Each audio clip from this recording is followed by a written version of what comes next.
नमस्कार विद्यार्थियों, मेघराज गुरुकुल में आपका स्वागत है। और आज जो वीडियो हमने लेके आए काफ़ी मज़ेदार होने वाला है, क्योंकि आपको जो है exam running exam central level और आने वाली वैकेंसी रेलवे एसएससी और अभी एसएससी चल रहा है उसके लिए काफ़ी इंपॉर्टेंट है, और राजस्थान लेवल एग्जामों के हिसाब से भी काफ़ी इंपॉर्टेंट है। और ना तो इसलिए इंपॉर्टेंट वीडियो काफ़ी मज़ेदार है। और टॉपिक का नाम है वर्गमूल और घनमूल, और उसकी पहली क्लास है।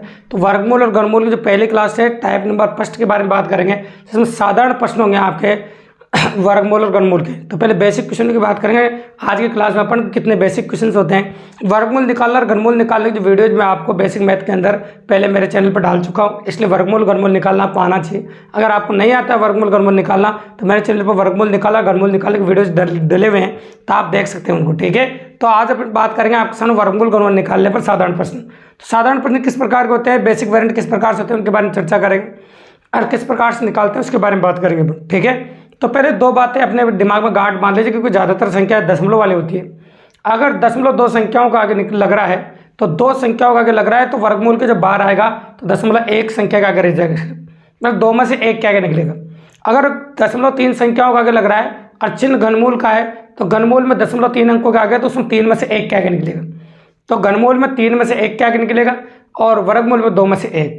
तो यही कारण है कि वर्गमूल में दो दो के जोड़े बनते हैं और घनमूल में तीन तीन के जोड़े बनते हैं। सिंपल सी बात है, तो वहाँ भी वही बात है।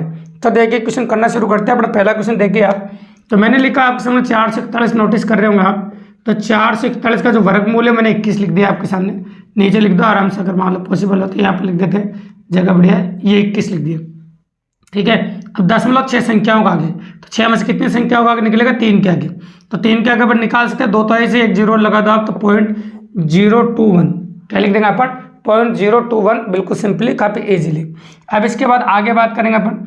मैंने लिखा 729 है ना, पहले वर्गमूल निकालना और बाद में घनमूल निकालना। तो पहले हम वर्गमूल निकालते हैं, घनमूल के बारे में बाद में बात करेंगे। तो आप जानते हैं 729 का जो वर्गमूल होता है वो कितना होता है आपका, 27 होता है। अब बताइए दशमलव कितनी संख्या होगा, 6 के आगे, तो 6 में से आधी हो जाएगी 3 के आगे, तो 3 के आगे लगाओ, दशमलव लगा दीजिए इस प्रकार से। अब अपन लिखा 0.027। अब इसका घनमूल निकालना आपको, आप जानते हैं 3 का क्यूब होता है, तो अपन 3 का क्यूब लिख दिया अपने डायरेक्टली अप्रोच इस प्रकार से, ये 3 का क्यूब लिख दिया 3।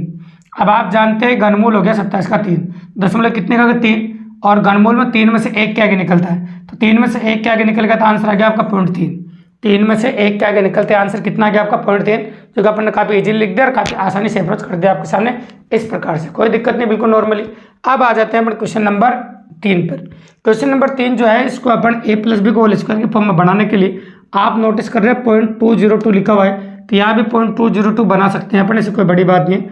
और इस प्रकार से लिखते हैं, देखिए आप एक स्टेप लिख देता हूँ, 0.798 का स्क्वायर प्लस, इसको मैं ऐसे दो टुकड़ों में लिखता हूँ, 2 गुणा 0.202 गुणा 0.798 ऐसे, और इसको सेम टू सेम लिखेंगे अपन ऐसे कैसे जैसे लिखा हुआ था, और वर्गमूल के बाहर एक है आपका। अब आप जान रहे हैं कि ये आपका a+b का होल स्क्वायर बन गया, क्योंकि a² + 2ab + b², तो ये बन गया आपका a+b का होल स्क्वायर। तो a+b का होल स्क्वायर आप लिखते हैं 0.798 + 0.202 का होल स्क्वायर, और प्लस हो जाएगा आपका 1, तो ये हो गया आपका a+b। अब a+b को जोड़ देंगे अपन, ये स्क्वायर से वर्गमूल कट जाएगा। अब स्क्वायर से वर्गमूल कट गया आपका, पॉसिबल है, स्क्वायर से क्या कट गया आपका वर्गमूल, तो ये हट गया। अब इसको जोड़ देंगे अपन, तो इसका मान जब जोड़ोगे आप तो 1 आ जाएगा, 1 पहले से बाहर है, तो 1 रे कितना हो जाएगा आपका 2, तो इस प्रश्न का जवाब मिल जाएगा आपको 2। बिल्कुल सिंपली, काफ़ी इजीली अप्रोच कर सकते हैं और आसानी से आपका हो गया है। अब आ जाते हैं अपन क्वेश्चन नंबर 4 पे। ये भी काफ़ी अच्छा क्वेश्चन है और काफ़ी इंटरेस्टेड क्वेश्चन है, देखिए। तो सबसे पहले तो आपको दे रखा है कि 4096 का जो वर्गमूल है वो 64 है। तो मान तो दे रखा है, आपको निकालने की जरूरत नहीं, मतलब 4096 का जो वर्गमूल है वो आपको 64 दे रखा है, कोई बड़ी बात नहीं। अब आप कह सकते हैं 4096 का जो वर्गमूल है, बस दशमलव का खेल बचा, अब 64 लिख दिया। यहाँ भी 4096 का जो वर्गमूल है वो 64 लिख दो, लेकिन दशमलव देखो कितनी संख्या होगा, 2 के आगे, तो 2 के आगे तो 1 के आगे बाद लगा हुआ, तो 1 के आगे लगा दो। अब वापस इसका 64 ही लिखो, दशमलव कितने है 4 के आगे, 4 में से आधा कितना को 2 के आगे, तो 2 के आगे लगा दो। फिर अपन ने देखा यहाँ पर फिर 64 लिखो, लेकिन दशमलव कितने है 6, 6 का आधा कितना हो 3, 3 के आगे लगाने के लिए पॉइंट लगाओ। अब बस दशमलव संख्या को जोड़ बाकी रहेगा, दशमलव संख्या को जोड़ कर लेते हैं, क्वेश्चन आराम से हो जाएगा। देखिए आप, तो मैंने लिखा 64.00, 3 बार लिखो।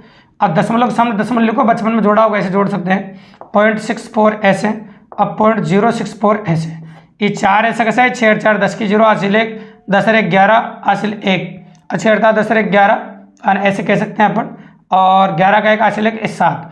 आंसर हो गया आपका 71.104। ये करेक्टली आंसर हो गया। इस प्रकार से अपन पॉसिबल कर सकते हैं, पॉइंट वाली संख्याओं को जोड़ कर दे अपन। ठीक है, कोई दिक्कत नहीं। अब आ जाते हैं अपन क्वेश्चन नंबर 5 पे। भी काफ़ी मजेदार क्वेश्चन है, काफ़ी अच्छा क्वेश्चन है। इसका मान आपको ज्ञात करना है। अगर इसका मान आपको ज्ञात करना है तो बिल्कुल सिंपली कर सकते हैं। अगर 3 से ऊपर नीचे गुणा कर दे वर्गमूल के अंदर इसको, तो कोई फर्क पड़ेगा भी। 5 को 3 से गुणा किया तो वर्गमूल 15 हो जाएगा ऊपर, और 3 को 3 से गुणा किया 9 हो जाएगा वर्गमूल, 9 का वर्गमूल 3 हो जाएगा। ऐसे अपन लिख सकते हैं। आप समझ रहे होंगे कि √15 का तो मान दे रखा है आपको 3.88, और 3 का भाग लगाना है। बस 3 से काट दो, आंसर आ जाएगा 1 3 3 पॉइंट ऐसा कैसा है 2 3 6 और 9 3 27। ये आपका करेक्ट आंसर हो गया। कोई दिक्कत नहीं, बिल्कुल नॉर्मली काफ़ी इजीली कर दिया और काफ़ी आसानी से हो गया। अब आते हैं इसके ऊपर। ये जो वर्गमूल है इधर जाके स्क्वायर बना देगा, तो अपन क्या लिखेंगे 1 + x बटा 144। अब स्क्वायर बनाएगा तो क्या हो जाएगा बताओ। 13 का स्क्वायर कितना होता है 169, 12 का स्क्वायर कितना होता है 144। अब ये जो एक आपको नजर आ रहा है उधर जाके माइनस का हो जाएगा, तो क्या लिखो x बटा 144 और 169 बटा 144 माइनस 1। कोई दिक्कत नहीं। अब इसको कैलकुलेट कर देंगे, कोई बड़ी बात नहीं, सोल्व करते हैं, आपका आंसर आ जाएगा। लासा ले लेंगे 144 लासा आ गया। 144 को इधर गुणा कर दो, 144 गुणा करते ही 169 में 144 घटाओ, कितना आ जाएगा आपका 25। कोई दिक्कत नहीं। अब 144 144 कट गया आपका, तो x की वैल्यू कितनी आएगी बताओ आपकी 25। जो x का मान है वो अपन ने निकाल दिया आपके सामने 25। बिल्कुल सिंपल है और काफ़ी इजीली अप्रोच कर सकते हैं। x का मान अपन ने निकाल दिया 25। इस प्रकार से ये हो गया आपका क्वेश्चन नंबर 6। ठीक है, कोई दिक्कत नहीं। चलो क्वेश्चन नंबर 7 देखिए। अब क्वेश्चन नंबर क्या कहता है वर्गमूल घनमूल का, उसके बारे में बात करेंगे। साधारण क्वेश्चन है। आप जानते हैं 289 जो लिख रहा है आपका, इसका वर्गमूल होता है आपका 17। 289 जो लिख रहा है आपका, इसका वर्गमूल कितना होता है आपका 17। तो वर्गमूल अपन ने 17 लिख दिया। भाग का चिन्ह आपका ऐसा कैसा है, चाहे तो इसको भाग के रूप में भी लिख सकते हो आप, जैसे भाग √x लिख दिया, अब बराबर 1/5। अब कैसे गुणा कर सकते हैं आप, इसको इससे और इसको इधर गुणा कर दीजिए, तो आप कह सकते हैं √x बराबर आ जाएगा 17 पंजे 85। अब ये जो वर्गमूल दिख रहा है उधर जगह स्क्वायर बना देगा, तो x का मान आ जाएगा आपका 85 का स्क्वायर, मतलब पीछे 25 तो आएगा, 9 8 72। ये डायरेक्टली 85 का स्क्वायर 7225 क्यों लिखा है, इसका वीडियो पर ने डाल रखा है कि जिन वर्ग संख्याओं का एकांक 5 उनका वर्ग फास्ट 2 सेकंड में कैसे निकले। इसका भी बूस्ट और स्पीड के हिसाब से पहले लिस्ट है हमारे चैनल पे, उसमें आपको मिल जाएगा। ठीक है, तो आप चाहो तो 85 को 85 से गुणा करके भी लिख सकते हैं, कोई बड़ी बात नहीं। ठीक है, और इसके बाद अपन आते हैं इसके बारे में और इसको कैलकुलेट करते हैं। इसमें k का मान ज्ञात करना, ये k है आपका। सबसे पहले आपको जो वर्गमूल विधि है ना, भाग विधि जिसे अपन कहते हैं, या फिर अनुमान विधि है ना, वर्गमूल निकालने की जो अनुमान विधि से उसका वर्गमूल निकालना पड़ेगा। और वर्गमूल निकालने के अनुमान विधि का वीडियो हम बना चुके हैं, तो वो आप देखें। उससे जब आप इसको कैलकुलेट करेंगे तो आपका आंसर आएगा 93। और दशमलव कितने संख्याओं का आगे 2 के आगे, अतः आप 1 के आगे लगा सकते हैं। ठीक है, भाग विधि से निकालो, अनुमान विधि से निकालो, गुणनखंड विधि से निकालो, तीनों वीडियो बता चुके हैं, आप उनसे कर सकते हैं कंसल्ट। ठीक है, कोई बड़ी बात नहीं, हमारे चैनल पे वीडियो मिल जाएगा उसका। ये लिखा मैंने 12.3 और 9.3 जो है उधर जाकर माइनस का हो जाएगा आपका, और ये लिखा √5 + k²। 9.3 उधर जाकर घट जाएगा 3 आ जाएगा, और ये वर्गमूल उधर जाकर स्क्वायर बना देगा। 5 + k² बराबर 9, अरे 5 उधर जाकर माइनस का हो जाएगा, तो k² बराबर 4, और 4 का वर्गमूल निकाल दो आप 2। 4 का वर्गमूल कितना हो जाएगा आपका 2, तो k का मान हो गया आपका 2। k का मान कितना निकाल दिया अपन ने 2, जो कि बिल्कुल सिंपल हो गया और काफ़ी ईजी हो गया और काफ़ी आसानी से अपन अप्रोच कर सकते हैं। तो ये हो गया आपका। ठीक है, कोई दिक्कत नहीं, बिल्कुल नॉर्मली। अब इसके बाद आगे अगर हम बात करें आपके सामने इस प्रकार से, तो इसको देखिए, जिनके ऊपर माइनस घात होती है, जैसे x की पावर -1 है, तो माइनस घात का मतलब होता है, जैसे x की पावर -1 ऐसे लिख रहा है, तो इसका मतलब 1/x होता है, मतलब -1 घात का मतलब होता है बटे में लिखना। तो ये y ऐसा कैसा ही, x को आप नीचे लिख दो, ये डॉट का मतलब गुणा का चिन्ह है, ये z ऐसे कैसे लिखो, इसके ऊपर माइनस घात है तो y नीचे चला जाएगा, जिसके ऊपर माइनस घात है वो नीचे चला जाएगा, ये मान लीजिए। जो कट रहा उसको काट दो, y से y कट गया, x से x कट गया, z से z कट गया, वर्गमूल के अंदर 1 बचा, और 1 का वर्गमूल कितना आ जाएगा आपका 1, जो कि बिल्कुल सिंपली कर दिया अपन ने और काफ़ी इजीली कर दिया। और आगे देखिए, 8 का घनमूल आपको निकालना है, तो बताओ 8 का घनमूल कितना होता है 2 आपका, 16 का वर्गमूल होता है आपका 4, ये भाग का चिन्ह ऐसा का सही। 100 का जो है वर्गमूल हो जाता है 10, और गुणनचार का कितना हो जाएगा 7, और 125 का जो घनमूल है वो हो जाएगा आपका 5। ठीक है, अब आप जानते हैं गुणा और भाग में से पहले क्या सोल्व होता है, भाग सोल्व होता है। बोर्डमास नियम के अनुसार पहले भाग सोल्व होता है, और ये 2/4 आप ऐसे कैसे लो, भाग सोल्व करोगे तो भाग का भाग लगाओगे, तो भाग का भाग लगा, इस बिन का इस बिन में भाग लगाओगे तो बिन पलटा मार जाएगी, 10/7 की जगह 7/10 हो जाएगी, और गुणा 5 आपका ऐसा कैसा है। अब काटना शुरू कर दीजिए आप, 5 से काट दीजिए 10 2 बार और 2 से 2 कट गए, तो आंसर आ जाएगा आपका 7/4। बिल्कुल सिंपली काफ़ी इजीली अप्रोच कर सकते हैं और काफ़ी आसानी से अपने कर दिए। तो ये हो गया आपका क्वेश्चन नंबर 10। अब आते हैं क्वेश्चन नंबर 11 पे। ये भी काफ़ी मजेदार क्वेश्चन और काफ़ी अच्छा क्वेश्चन है। अगर आप पी का मान 999 डायरेक्टली अगर यहाँ पर रखते हैं, अगर पी का मान डायरेक्टली रखना चाहो तो आपको यूँ समझ लो 1 घंटा लग जाए, क्वेश्चन आधा घंटा लग जाए। क्वेश्चन करने में इतना आसान नहीं, इतनी पॉसिबिलिटी नहीं, तो एलजेब्रा की मदद लेनी पड़ेगी अपन को। तो पहले अपन गुणा करके बताते कि एलजेब्रा की मदद कैसे लेंगे। देखिए पी को अंदर गुणा कर देते, पी को पी स्क्वायर से गुणा किया हो गया पी क्यूब, सुनते जाना।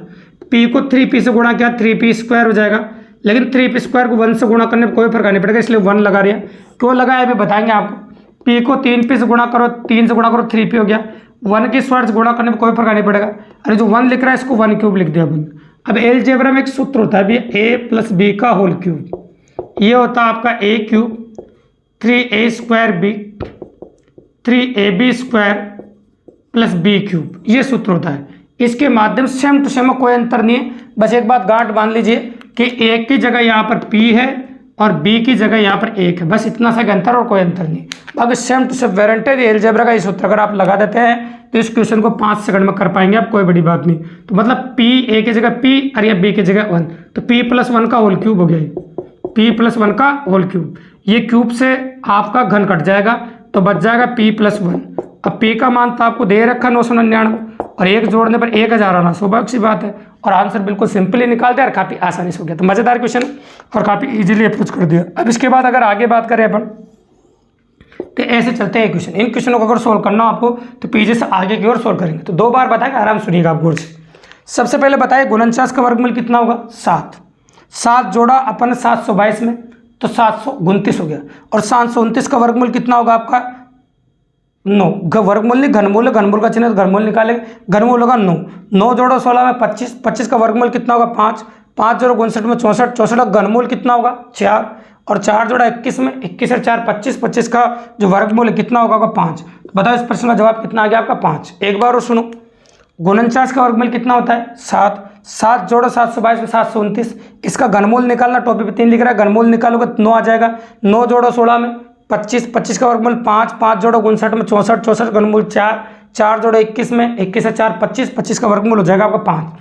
इस प्रकार से आप वर्गमूल घनमूल के साधारण प्रश्न कर सकते हैं। जो पहली क्लास थी अपनी वर्गमूल घनमूल की, काफ़ी मजेदार है। इससे पहले अपन भाग विधि सिखा चुके वर्गमूल निकालने की, और अनुमान विधियाँ दोनों बता सकते हो, घनमूल वर्गमूल दोनों निकालने की, वो भी आप मेरे चैनल पर देख सकते हैं। अगर इसी प्रकार की बेहतरीन वीडियो और चैप्टर कंप्लीटली मुझसे पढ़ना आगे की नेक्स्ट क्लास है तो चैनल को सब्सक्राइब कर दीजिए, लाइक कर दीजिए, शेयर कर दीजिए, अपने और दोस्तों को बताइए। काफ़ी इसी प्रकार की बेहतरीन क्लास है, आप मेरे चैनल पर काफ़ी मजेदार ढंग से math reasoning free of cost पढ़ सकते हैं। दोस्तों धन्यवाद।